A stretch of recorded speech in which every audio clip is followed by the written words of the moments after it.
le papier bien torché de Sabrina Colongo. C'est France Culture qui nous l'apprend cette semaine. En moyenne, 7 milliards de messages vocaux sont envoyés chaque jour sur WhatsApp. 7 milliards de vocaux. Et moi, et moi, et moi. Non mais c'est quand même fou. 7 milliards, on est 8 milliards sur Terre, ça fait quasiment un vocal par jour et par personne. Ouais, je calcule bien, j'étais comptable avant. Et sur ces 7 milliards, je suis responsable d'environ la moitié à moi toute seule. Quelle fierté. Vous comprenez donc par la même occasion que je fais partie de la team dite des pro-vocaux, en opposition avec la team des anti-vocaux, qui semblent penser que ne pas apprécier ce type de message est une personnalité à part entière.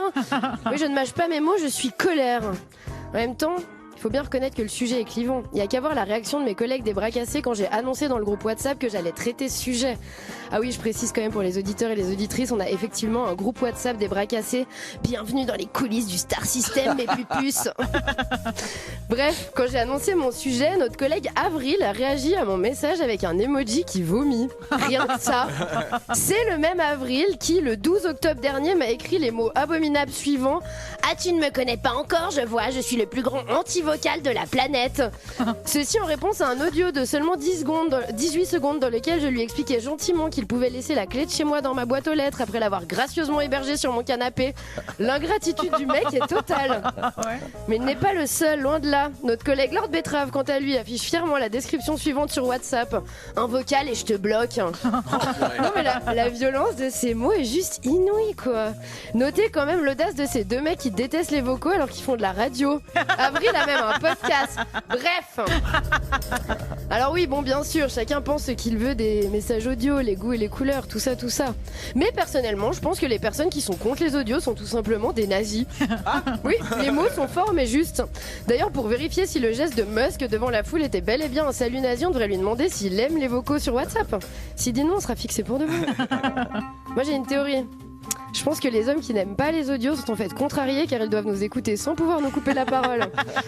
Genre par exemple nous couper la parole pour nous expliquer ce qu'est vraiment le féminisme, tout ça, tout ça. J'ai une seconde théorie. Je pense pas que vous n'aimez pas les vocaux. En fait, je pense juste que vous n'aimez pas vos potes. Changez de pote car les miens me racontent des trucs extrêmement croustillants. Je fais l'amour, j'ai des réguliers, j'ai un grec, j'ai deux grecs d'ailleurs. Deux grecs qui ont des énormes bites et qui sont sympas. J'en ai un qui est philosophe. Mon cher ami se tape une sorte de Socrate hyper bien monté, j'adore le savoir. J'écoute ça en sirotant mon petit matcha latte du matin, je ne peux plus m'en passer. Ceci étant dit, puisque je suis une personne juste et raisonnable, je concède quand même qu'il y a quelques arguments anti-vocaux qui ont du sens. Déjà, attention à la qualité. On dirait que certains messages audio sont enregistrés dans un festival de marteau-piqueurs sous l'eau. Pour rappel, les AirPods se placent dans les oreilles, pas dans le cul. Deuxième point de vigilance. Pitié, réfléchissez à ce que vous voulez dire avant de commencer à enregistrer le message. Hello, hello, je te fais un petit audio. Je me suis dit que ça irait plus vite qu'un message écrit, enfin rédigé quoi.